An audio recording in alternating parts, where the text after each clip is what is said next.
The throne room of the Imperial flagship Eternal Dominion stretched for nearly a kilometer. Its walls were made of crystallized dark matter, harvested from the cores of dead stars.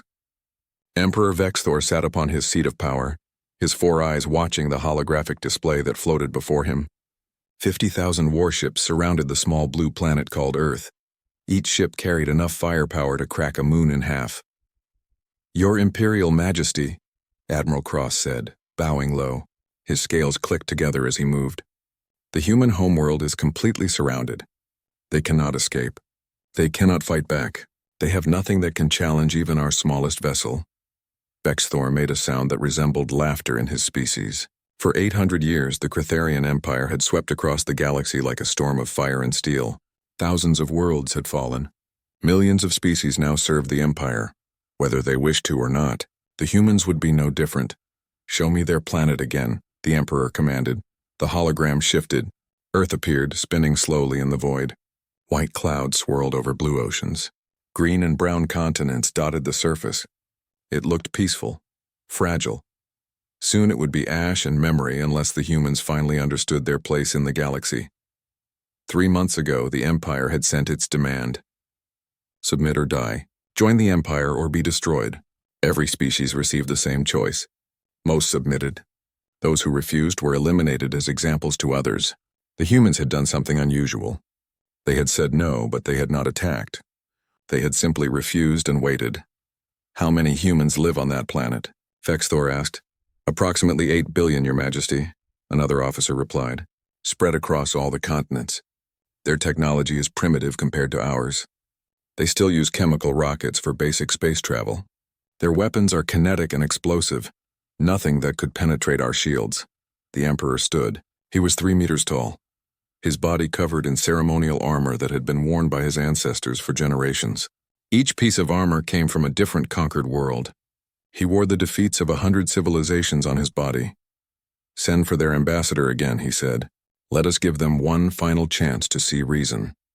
The human ambassador arrived within the hour. Her name was Sarah Chen, and she looked tired. Her species was so small, so weak. She had 2 arms, 2 legs, and stood barely half the Emperor's height. Her skin was brown, her hair black and tied back. She wore a simple blue uniform with no weapons, no armor, just a small badge that showed Earth and its moon. "Ambassador Chen," Vexthor said, his voice translator turning his words into her language. "You have come before me many times.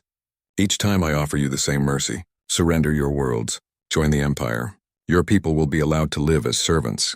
You will have food, shelter, and purpose." Sarah looked up at him without fear. That had always puzzled Vexthor. Most species showed terror when they faced him. Humans seemed different. They showed anger, sadness, determination, but rarely fear. "Emperor Vexthor," Sarah said quietly, "my government has sent me to deliver our final answer. We will not surrender. We will not serve. We choose freedom, even if that freedom costs us everything." The throne room fell silent. Officers looked at each other in disbelief. Admiral Cross moved forward, his hand on his weapon. "You understand what you are saying?" Vexthor asked. "In 24 hours, my fleet will begin bombardment. We will burn your cities. We will boil your oceans.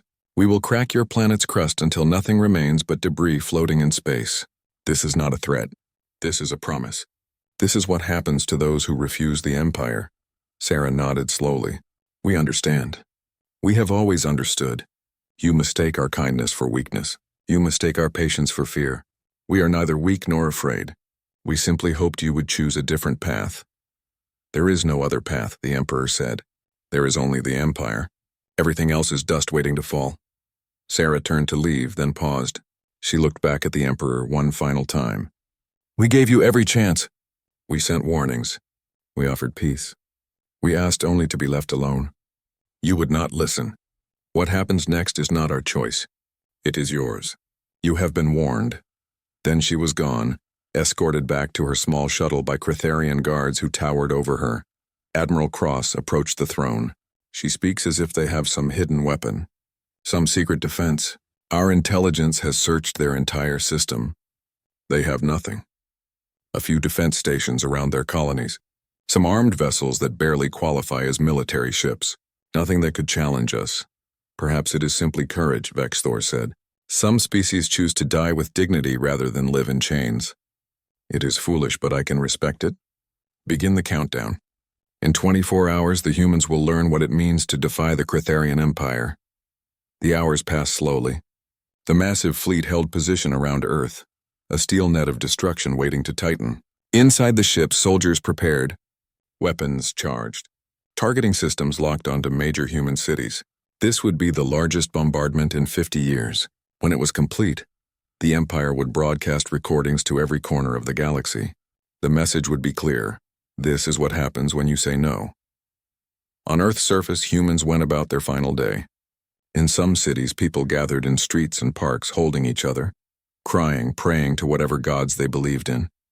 In other places, people worked frantically, building shelters that would never be deep enough, gathering supplies that would never be enough. Some sat quietly with their families, choosing to spend their last hours together. Others screamed their rage at the sky, shaking fists at the distant stars where the Empire's ships waited. Sarah Chen returned to Earth's surface. She made her way to a facility hidden deep beneath the mountains of Switzerland. Armed guards let her pass without questions. She descended in an elevator that dropped for 5 minutes straight, taking her kilometers below the surface. At the bottom, she entered a control room filled with screens and computers. Scientists and military officers worked at their stations, their faces grim but determined. "Is it ready?" Sarah asked the room. An older man with white hair turned to face her. Dr. James Morrison had spent 40 years working on humanity's secret project. He looked at Sarah with eyes that held both hope and sorrow. "It's ready," he said quietly. "God help us all, it's ready." "Are you certain this is what we must do?" Sarah thought of the Emperor's throne room. She thought of the fleet circling above.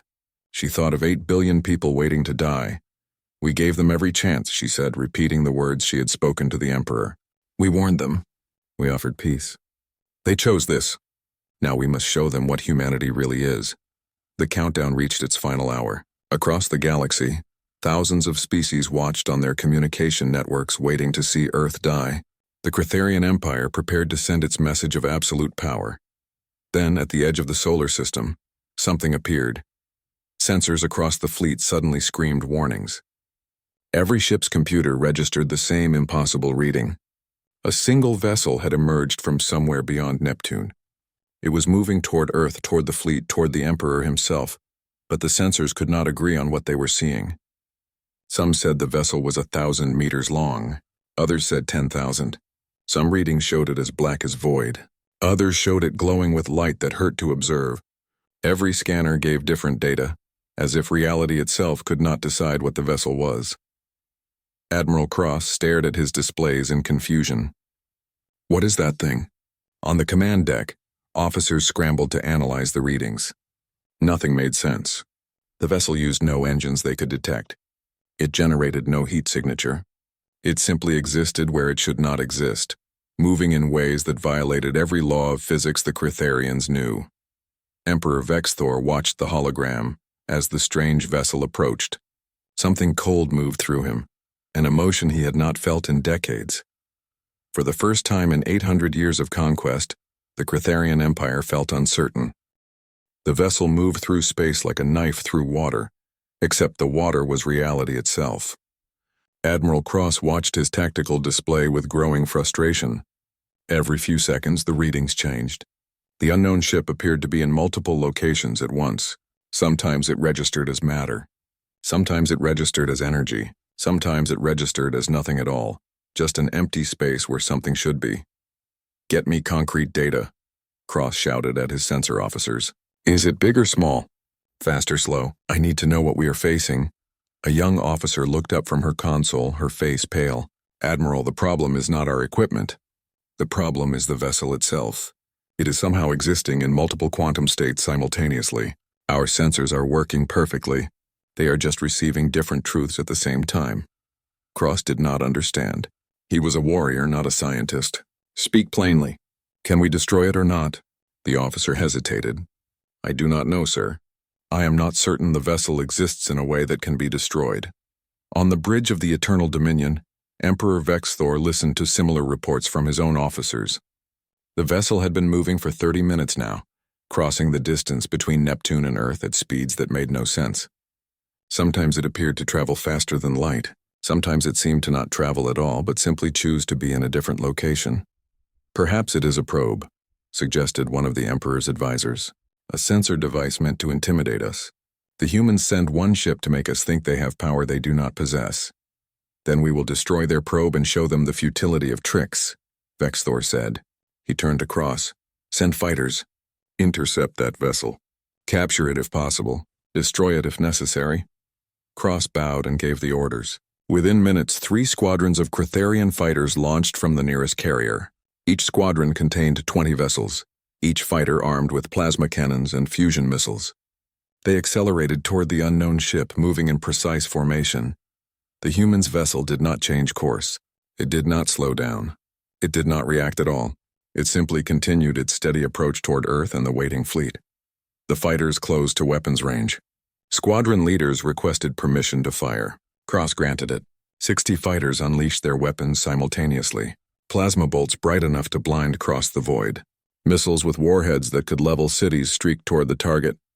Everything struck the vessel at the same moment. A flash of light bloomed in space. For 3 seconds, the tactical displays showed nothing but interference. When the screens cleared, the human vessel remained, unchanged, undamaged, moving forward as if nothing had happened, and all 60 fighters were gone. Cross stared at his display in disbelief. "Where are my fighters?" The sensor officer checked her console again and again. "Admiral, they are nowhere. They simply ceased transmitting. No debris, no explosion signatures, no emergency beacons. They just stopped existing." A cold feeling spread through the command deck. Soldiers who had fought in 100 battles looked at each other with confusion. This was not how warfare worked. Ships did not simply vanish. There were always wreckage, heat signatures, some evidence of destruction. "Send a probe," Cross ordered. "I want close-range scans of that vessel." An automated probe launched from one of the fleet's science ships. It approached the unknown vessel carefully, its sensors recording everything. The probe got within 10 kilometers of the target. Then 9 kilometers, then 8. At 7 kilometers, the probe's signal changed. Its data stream became random noise. Then it went silent. Another probe vanished at 7 kilometers. Then another. Each one crossed some invisible boundary and ceased to be. Emperor Vexthor stood from his throne, his 4 eyes fixed on the hologram showing the approaching vessel. It was closer now, close enough that some of the fleet's ships were beginning to move away from its path. The Emperor could not blame them. Whatever that thing was, it violated everything the Cretharians understood about the universe. "Perhaps we should withdraw to a safer distance," one advisor suggested quietly. "We could bring in reinforcements. Study this vessel from afar before engaging." "The Cretharian Empire does not retreat," Vexthor said coldly. "We do not run from a single ship. We do not show weakness to prey species." He turned to face his weapons officer. "Target the vessel with the Eternal Dominion's main cannon. Full power." The weapons officer hesitated. "Your Majesty, the main cannon has not been fired in this system. The radiation alone could—" "Fire the weapon," the Emperor commanded. The Eternal Dominion was the largest warship ever built by the Cretharian species. Its main weapon could destroy planets. The weapon took 5 minutes to charge, drawing power from the ship's 6 fusion reactors. Energy built up in the firing chamber until space itself bent around the barrel. When the weapon fired, it lit up the solar system like a second sun. A beam of pure energy, hot enough to vaporize asteroids, bright enough to be seen from Earth's surface, crossed the void in seconds. The beam struck the human vessel directly. For a moment, nothing happened. The beam seemed to hit an invisible barrier. Then the beam began to bend. It curved around the vessel like water flowing around a stone. The energy twisted and spiraled, defying every law of physics. The beam turned back on itself, following the path it had come from. "Evasive action," Cross screamed into his communicator. The Eternal Dominion tried to turn. It tried to raise shields. It tried to teleport to safety using its emergency jump system. None of it mattered. The redirected beam struck the Emperor's flagship with the same power it had been fired with. The ship's shields flared and died. Armor plating that could withstand meteor impacts melted like ice in summer. Entire sections of the massive vessel simply ceased to exist, vaporized in an instant. Then something worse happened. The Eternal Dominion began to fade. not destroyed by the beam but fading away, becoming transparent like a ghost. In 10 seconds, the largest ship in the Cretharian fleet had become a shadow. In 20 seconds, it was barely visible. In 30 seconds, it was gone completely.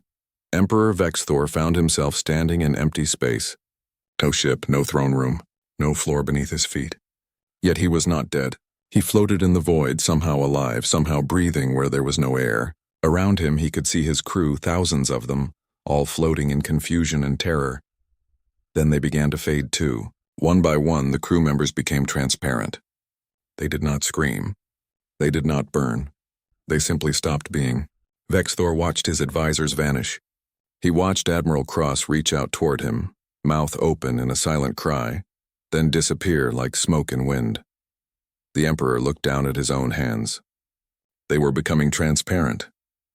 He could see through them to the stars beyond.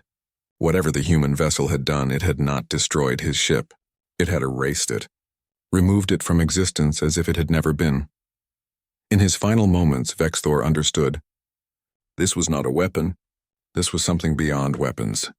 This was power over reality itself. Then he was gone. The rest of the fleet watched in frozen horror as the Eternal Dominion and everyone aboard simply ceased to exist. 10,000 crew members, the Emperor himself, the flagship that had led the Empire to victory for 3 centuries. All of it gone in less than a minute. The human vessel continued forward. It had not slowed down. It had not turned. It had not even acknowledged what it had done. It simply moved forward as if erasing the Empire's greatest warship was no more significant than a human swatting a fly. In the communications channels, panic began to spread. Ships requested orders. Officers demanded explanations. Some vessels began to retreat. Others powered up weapons, determined to fight. But no one knew what to do. No one had ever seen anything like this. Then the vessel transmitted. Every ship in the fleet received it simultaneously. A message in perfect Cretharian language, spoken in a calm human voice that carried no anger, no pride, only simple statement of fact. You were warned. You did not listen. Now witness what humanity built while you laughed. The transmission ended. The vessel began to accelerate. Without the Emperor, the fleet fell into chaos. Command should have passed to Admiral Cross, but Cross no longer existed. The chain of command pointed next to Admiral Thren aboard the carrier Crimson Fang, but Thren was paralyzed with indecision. She stared at her displays, watching the human vessel move closer to the main fleet formation. All ships, maintain positions, she finally said, her voice shaking. Do not fire unless fired upon. I am attempting to establish communication with the vessel. She sent hailing signals on every frequency. Emergency channels, diplomatic channels, even old frequencies from species long extinct. The vessel ignored them all. It simply continued forward, moving through space in that strange way that made sensors scream contradictions. Some ships did not wait for orders. 3 destroyers from the outer edge of the formation fired their weapons at long range. Particle beams and antimatter torpedoes crossed thousands of kilometers. The weapons reached the vessel and simply stopped. Not blocked. Not destroyed. They stopped moving, frozen in space around the vessel like insects trapped in amber. Then they vanished, winking out of existence one by one. Other ships decided retreat was wiser than bravery. Captains gave orders to jump to faster than light speed and escape the system. Drives charged. Jump coordinates locked. Ships began to enter hyperspace, but they did not go anywhere. The jump drives activated correctly. Ships entered hyperspace normally, but instead of shooting across the galaxy, they emerged from hyperspace in exactly the same spot they had started. Captains tried again. Same result. Something had changed the rules. Escape was no longer possible. On the science vessel Eternal Seeker, a Cretharian named Dr. Venn studied the sensor data with mounting horror. Venn was the Empire's leading expert on quantum physics. He had spent his life understanding how the universe worked. Now he watched as everything he knew became meaningless. It is not possible, he whispered, checking his calculations for the 20th time. It cannot be possible. His assistant, a younger scientist named Mira, looked over his shoulder at the numbers. What are you seeing, Doctor? Venn pointed at his screen with a trembling hand. The vessel. It is not scanning as normal matter. Watch this. He brought up a quantum analysis display. When we scan normal objects, atoms, molecules, even energy, they all exist in defined states. Particles have positions. They have momentum. They have mass. Yes, Mira said. This is basic physics. This vessel is not scanning that way. It is scanning as mathematics itself, as pure information. As if someone took the equations that describe reality and made them physical. Ven pulled up more data. Worse, it is not just existing as mathematics. It is broadcasting mathematics. It is rewriting the quantum probability fields around it. Mira stared at the data, not fully understanding. What does that mean? It means, Ven said slowly, that the vessel is not traveling through space. It is deciding what space is. It is telling reality what reality should be, and reality is obeying. He looked up at his assistant with wide eyes. The humans have learned to manipulate the fundamental code of the universe. Before Mira could respond, alarms screamed throughout the ship. The vessel was directly ahead now, less than 1,000 kilometers away. At this range, they could finally see it clearly on visual displays. The ship looked simple. It was roughly cylindrical, perhaps 500 meters long, with no obvious weapons, no visible engines, no windows or lights. Its surface was perfectly black, but it was not the black of paint or metal.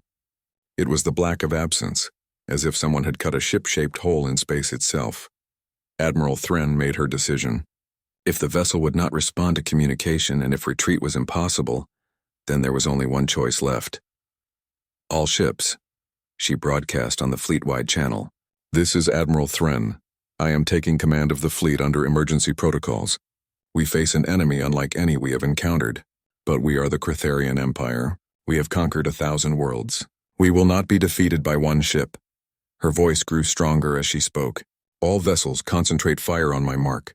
Every weapon, every ship. We will strike simultaneously with enough force to destroy a star. If this vessel can be destroyed, we will destroy it. If it cannot be destroyed, we will at least learn what it is. Across the fleet, thousands of ships turned to face the approaching vessel. Weapons that had been charging for hours reached full power.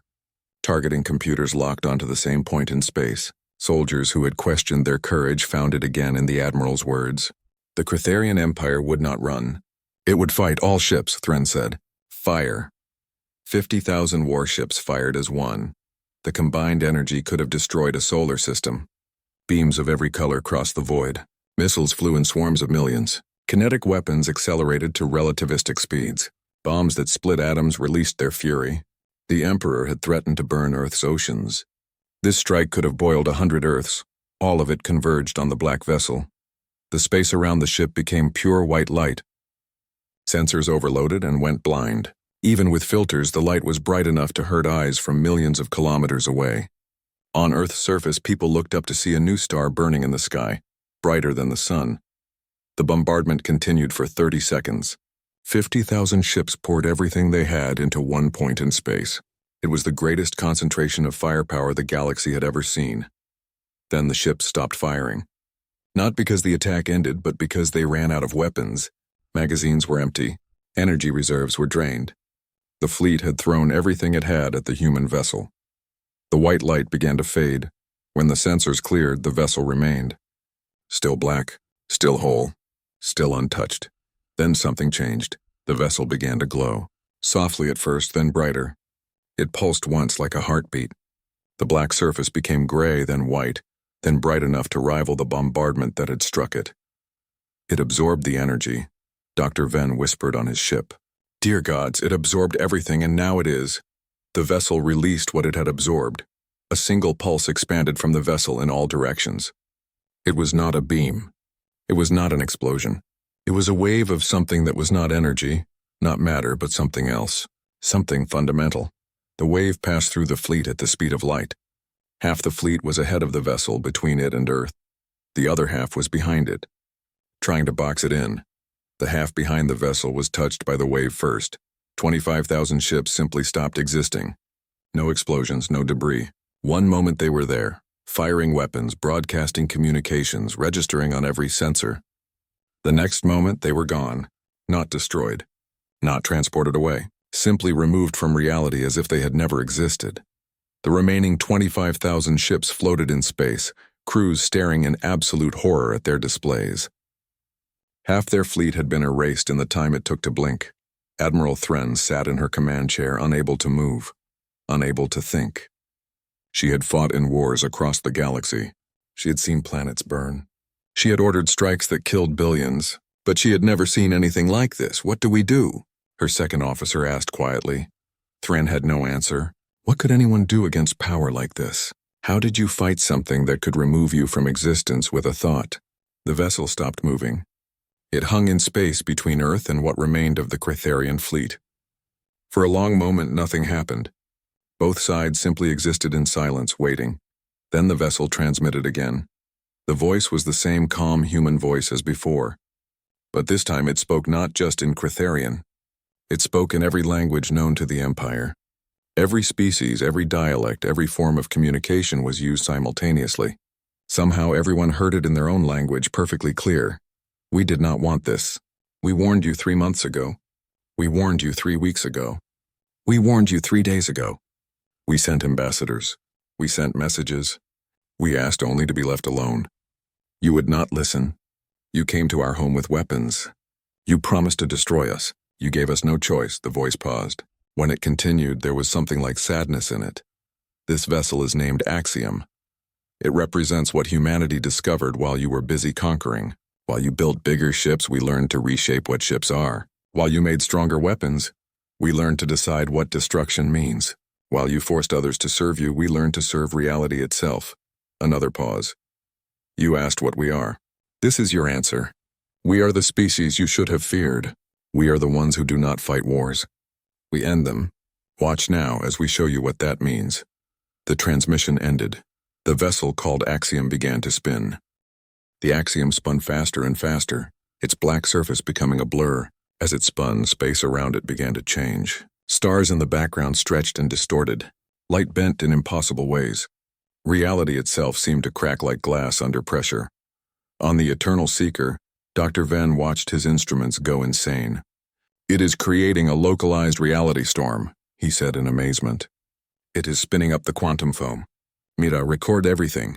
Even if we die, this data must survive. We are witnessing something that should not be possible. Mira worked her console with shaking hands.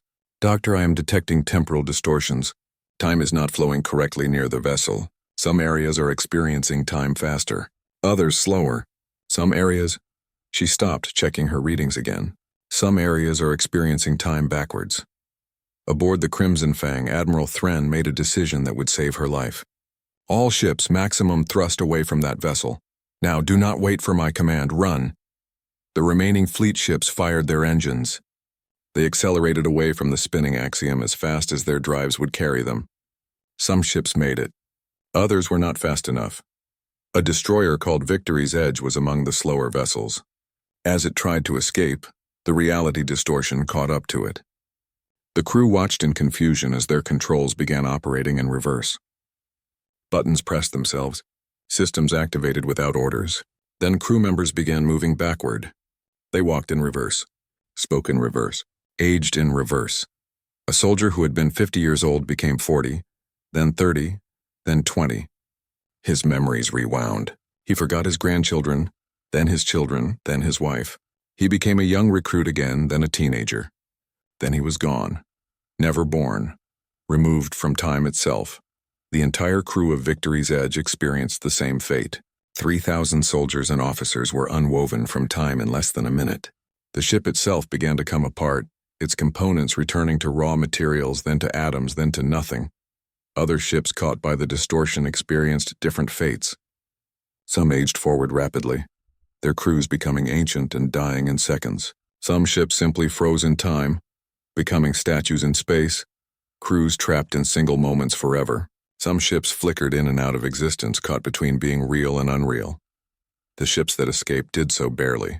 They retreated to the edge of the solar system and watched the Axiom continue its work. In the facility beneath Switzerland, Sarah Chen watched the displays showing what was happening in orbit. She stood next to Dr. Morrison, neither of them speaking. Around them, other humans worked silently. Some were crying. Some stared with blank faces. All of them understood the weight of what they had unleashed. How many did we just kill? Sarah asked quietly. Morrison checked his data. The first wave removed approximately 25,000 ships. Average crew size is about 200 per ship. That is 5 million Cretharians. The reality distortion caught another 3,000 ships, another 600,000 deaths. 5.5 million lives, Sarah said, gone in minutes. They would have killed 8 billion of us, Morrison reminded her. They came here to commit genocide. We gave them every chance to turn away. I know, Sarah said, but that does not make this easier. On the displays, the axiom had stopped spinning. The reality distortions calmed. Space returned to normal, or as normal as it could be after what had happened. The vessel hung motionless once more, waiting. The remaining Cretharian ships stayed at the system's edge. Crews tried to make sense of what they had witnessed. Some called it impossible, some called it divine punishment, some simply called it the end. Dr. Venn worked frantically on the Eternal Seeker, analyzing everything his instruments had recorded. He had dedicated his life to understanding the universe. Now he had to understand something beyond the universe. I think I know what they did, he said to Mira after hours of work. Not how they did it. That would take lifetimes to understand, but I know what they did. Tell me, Mira said. Venn brought up a display showing Earth's solar system over the past 50 years. Look at human space activity during the last 5 decades. They built space stations, yes. They established some colonies on nearby moons and planets, yes. But look at the energy signatures coming from their planet. Look at the deep space transmissions we intercepted. Mira looked. I see standard development. Nothing unusual. Exactly, Venn said. Standard development for a species at their level. But look at this. He brought up different data. Intelligence reports from our spies. Reports on human society. The humans were doing something strange. They were funding massive research programs into theoretical physics, quantum mechanics, string theory, reality manipulation. They were spending more on pure research than on their military. That is unusual, Mira admitted. Most species preparing for war focus on weapons. The humans were not preparing for war, Venn said. They were preparing for something else. While we laughed at their primitive ships and weak weapons, they were learning to hack reality itself. They let us think they were defenseless. They let us think they were easy prey. All while building something like the Axiom. He pulled up more data. I found intercepted human communications from 20 years ago. A proposal for a project called Axiom. The proposal was simple. What if we stopped trying to work within the laws of physics and instead learned to rewrite those laws? What if we treated the universe not as a fixed thing but as a program we could edit? That is insane, Mira said. Yes, and they did it anyway. Somewhere in their research they made breakthroughs we cannot even imagine. They discovered how to manipulate probability at the quantum level, how to change what is possible and what is not, how to tell a photon where to be and have it obey, how to remove objects from existence by simply deciding those objects have a 0% chance of existing. Venn sat back in his chair, exhausted. The Axiom is not a weapon. It is a tool for editing reality. And the humans only built one. One ship, that is all they needed. Because one ship that can decide what is real is more powerful than 1,000,000 normal ships. Mira looked at the display showing the distant black vessel. What can we do against something like that? Nothing, Venn said simply. We can do nothing. We are like primitives with stone axes facing soldiers with plasma rifles. No, worse than that. We are bacteria facing a god. Back in orbit around Earth, the Axiom began moving again, not toward the remaining Cretharian ships, toward Earth itself. The humans on Earth's surface watched as their vessel descended through the atmosphere. It moved slowly, carefully, as if afraid to break something. When it reached an altitude of 10 kilometers, it stopped and hovered there. The Axiom transmitted again, this time to Earth's surface only. This is Commander David Park, pilot of the Axiom. Mission successful. Enemy fleet neutralized. Requesting permission to land. In the Swiss facility, Sarah picked up a communicator. Permission granted, Commander. Land at Site 7, and David, welcome home. The Axiom descended to a military base in the Nevada desert. It touched down gently, settling onto the sand with barely a sound. The black surface faded, becoming gray, then revealing metal underneath. A hatch opened on the side, a single human emerged. Commander Park was 40 years old, wearing a simple flight suit. He looked tired. He walked down a ramp onto the sand, then knelt and put his hand on the ground as if to reassure himself that Earth was still real. A medical team ran to him. Doctors checked his vital signs while soldiers secured the axiom. Park let them work, saying nothing. Finally, Sarah arrived by helicopter. She walked across the sand to where Park sat being examined by doctors. "How do you feel?" she asked. Park looked up at her. His eyes were haunted. "I killed 5.5 million people today. I removed them from existence like erasing words from a page. How should I feel?" "You saved 8 billion, Sarah reminded him. "I know," Park said. "But I will remember their faces for the rest of my life. Every ship that vanished. Every person I erased. The axiom records everything. I saw them all die. I made them die with a thought." Sarah knelt beside him in the sand. "That is why we chose you. Because you would remember. Because you would understand what you were doing. We did not want someone who could do this easily. We wanted someone who would carry the weight." Park was silent for a moment. Then he asked me, "What happens now?" "Now we wait," Sarah said. "We wait to see what the Empire does next. We hope they finally understand. And if they do not," she looked at the axiom, "then we show them again." In the Critharian fleet at the edge of the system, Admiral Thren gathered her remaining officers for a meeting. 21,000 ships remained out of the original 50,000. Morale was destroyed. Crews were afraid. Many wanted to abandon the system and never return. "We must send word to the homeworld," one captain said. "The Emperor is dead. The humans have power beyond our understanding. The High Council must know," Thren agreed. They sent a message drone toward the Empire's heart worlds, carrying reports of everything that had happened. Then they waited for orders. They did not have to wait long. The axiom transmitted one more time, speaking to the fleet. "You have 12 hours to leave the system. Take your message home. Tell them what happened here. Tell them what happens when you threaten humanity. If you ever return to our space, you will not receive another warning. Leave now." The Critharian homeworld of Crither Prime received the message 12 days after the fleet's retreat. The High Council gathered in their chamber of power, a massive dome where the Empire's rulers had met for 1,000 years. They watched the recordings from Admiral Thren with growing disbelief. "This cannot be real," Council leader Vexton said. He was the Emperor's brother, now the highest-ranking survivor of the royal family. Some kind of trick. Fake images created by human technology. But Dr. Venn had sent his own analysis along with the military reports. The science was clear. The humans had developed something that violated every known law of physics. They could manipulate reality itself. "We must respond with overwhelming force," said General Thrax, commander of the Empire's military. "Gather the entire Imperial fleet. 1,000,000 ships. We will crush them before they can build more vessels like this axiom. Or," said a quieter voice, "we could choose peace." Everyone turned to look at the speaker. It was Ambassador Kelris, an old Critharian who had spent her life negotiating with conquered species. She was considered too soft by many, too willing to compromise.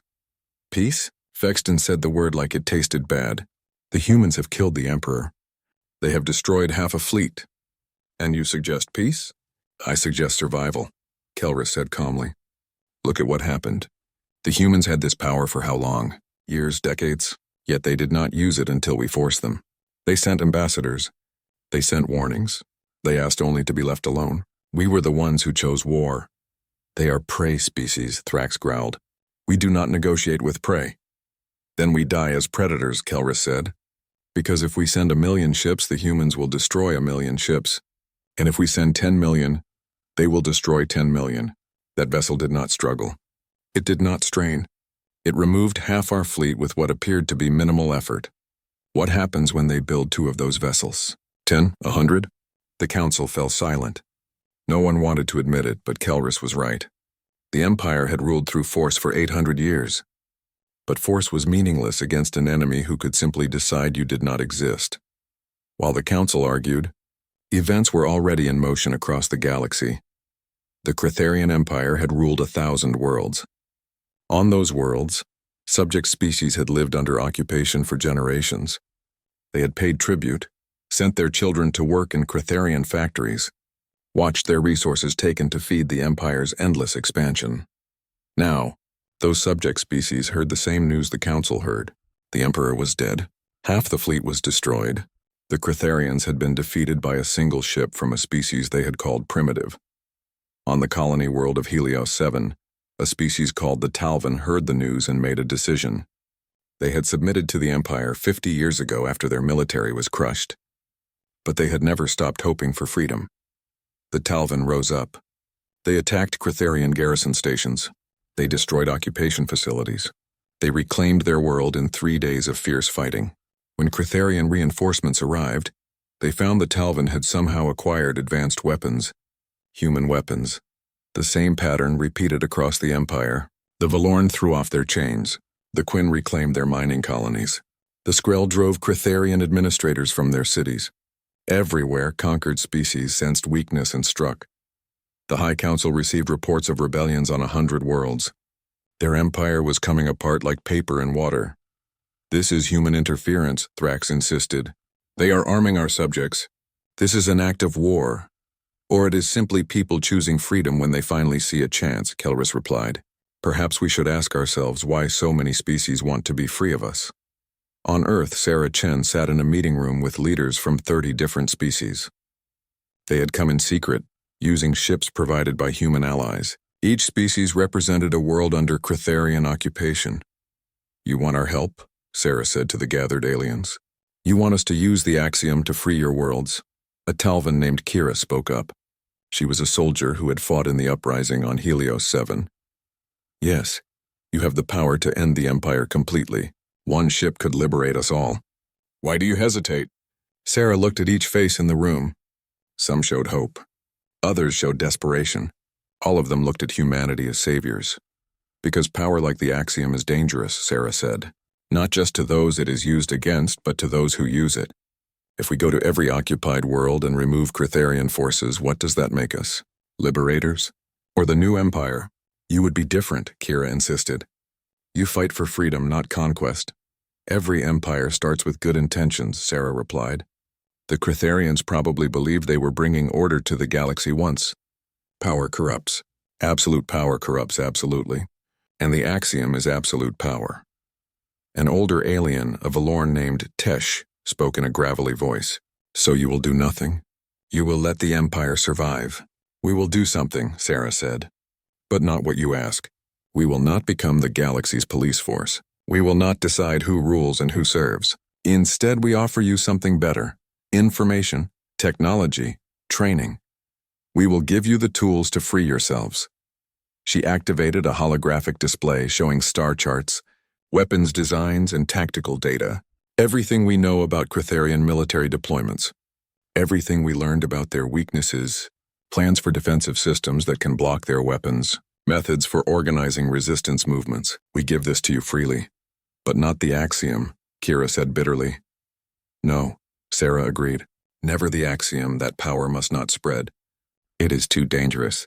But we will give you something better than superweapons. We will give you the chance to win your own freedom. The meeting ended with mixed feelings among the alien representatives. Some understood Sarah's reasoning. Others felt betrayed. But all of them took the information humanity offered and returned to their worlds to continue their fights. 6 months after the battle at Earth, the axiom launched again. But not to attack. This time it traveled to Crithar Prime itself, appearing in orbit above the Critharian homeworld without warning. The remaining Critharian fleet scrambled to defend their planet. 10,000 ships surrounded the axiom, weapons charged, soldiers prepared to die defending their home. The axiom transmitted a simple message. We did not come to destroy you. We came to end this war on terms you will accept. Commander Park spoke directly to the High Council from his ship. His image appeared on every screen across the planet. You attacked us. We defended ourselves. Now you have 2 choices. The first choice is continued war. If you choose war, we will not destroy you. We will isolate you. We will place your entire system in a bubble of space-time where faster-than-light travel does not function. You will be trapped here forever, able to see the stars but never reach them. Your empire will end not in fire but in eternal quarantine. The council members looked at each other in horror, to be trapped in their own system forever. It was a fate worse than death for a species that had conquered the stars. The second choice is peace, Park continued. Real peace. You will withdraw from all conquered worlds. You will free all subject species. You will reduce your military to a defensive force only. In exchange, we will not isolate you. You will be allowed to remain part of the galactic community. You may even prosper if you learn to trade and negotiate instead of conquer. How do we know you will keep your word? Fexton asked. You do not, Park said honestly, just as we did not know if you would keep your word when you promised to spare us if we surrendered. The difference is this. We have the power to destroy you at any moment, yet we choose restraint. That should tell you something about who we are. The council debated for 3 days. Arguments raged. Some wanted to fight to the last. Others saw the wisdom in accepting humanity's terms. In the end, survival won over pride. The Critharian Empire agreed to peace. The withdrawal took months. Critharian forces left occupied worlds in an orderly retreat. Some soldiers were grateful to go home. Others felt humiliated. A few tried to cause damage as they left and were stopped by human peacekeeping forces that arrived to ensure smooth transitions. The freed world celebrated. Statues of Critharian emperors came down. Monuments to the oppressors were destroyed. New governments formed. Some worlds chose democracy. Others chose councils of elders. A few chose to have no central government at all. Humanity did not interfere, allowing each species to find its own path. 1 year after the battle at Earth, Sarah Chen stood on the observation deck of a space station orbiting a formerly occupied world called Tessa Prime. Below, the planet's native species, the Tessan, held a festival celebrating their first year of freedom. Fireworks filled the atmosphere. Music played. People danced in the streets. Dr. Morrison stood beside her. We did it, he said quietly. The Empire is broken. The galaxy is free. For now, Sarah said, but we have set a dangerous precedent. Every species now knows that reality manipulation is possible. How long before someone else discovers what we discovered? How long before the axiom is not the only vessel of its kind? Then we adapt, Morrison said. We prepare. We hope that others who gain such power use it as wisely as we did. We killed millions, Sarah reminded him. We erased them from existence. Was that wise?